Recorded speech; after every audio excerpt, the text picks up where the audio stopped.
Mr. President, ladies and gentlemen of the convention, my fellow citizens, I accept your nomination and your program. I should have preferred to hear those words uttered by a stronger, a wiser, a better man than myself.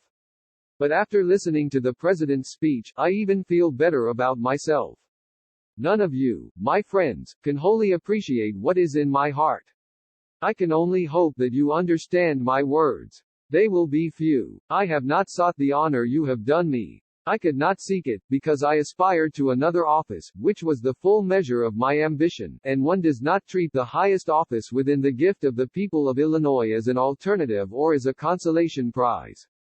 I would not seek your nomination for the presidency, because the burdens of that office stagger the imagination. Its potential for good or evil, now and in the years of our lives, smothers exultation and converts vanity to prayer. I have asked the merciful Father, the Father of us all, to let this cup pass from me, but from such dread responsibility one does not shrink in fear, in self-interest, or in false humility.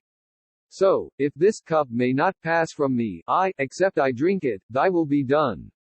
That my heart has been troubled, that I have not sought this nomination, that I could not seek it in good conscience, that I would not seek it in honest self-appraisal, is not to say that I value it the less. Rather, it is that I revere the office of the Presidency of the United States. And now, my friends, that you have made your decision, I will fight to win that office with all my heart and my soul. And, with your help, I have no doubt that we will win. You have summoned me to the highest mission within the gift of any people. I could not be more proud.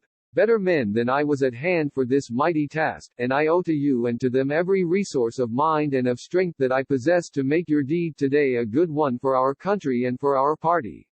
I am confident, too, that your selection of a candidate for vice president will strengthen me and our party immeasurably in the hard, implacable work that lies ahead of all of us. I know you join me in gratitude and in respect for the great Democrats and the leaders of our generation whose names you have considered here in this convention, whose vigor, whose character, whose devotion to the republic we love so well have won the respect of countless Americans and have enriched our party. I shall need them, we shall need them because I have not changed in any respect since yesterday.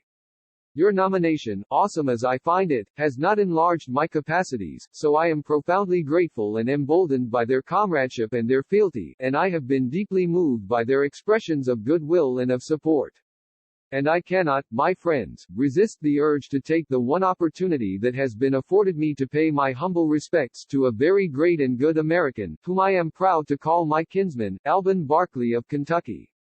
Let me say, too, that I have been heartened by the conduct of this convention. You have argued and disagreed, because as Democrats you care and you care deeply. But you have disagreed and argued without calling each other liars and thieves, without despoiling our best traditions. You have not spoiled our best traditions in any naked struggles for power. And you have ridden a platform that neither equivocates, contradicts, nor evades. You have restated our party's record, its principles, and its purposes, in language that none can mistake, and with a firm confidence in justice, freedom, and peace on earth, that will raise the hearts and the hopes of mankind for that distant day when no one rattles a saber and no one drags a chain. For all these things I am grateful to you. But I feel no exultation, no sense of triumph.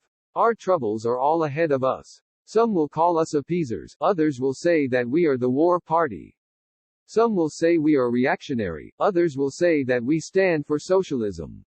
There will be the inevitable cries of, throw the rascals out, it's time for a change, and so on and so on.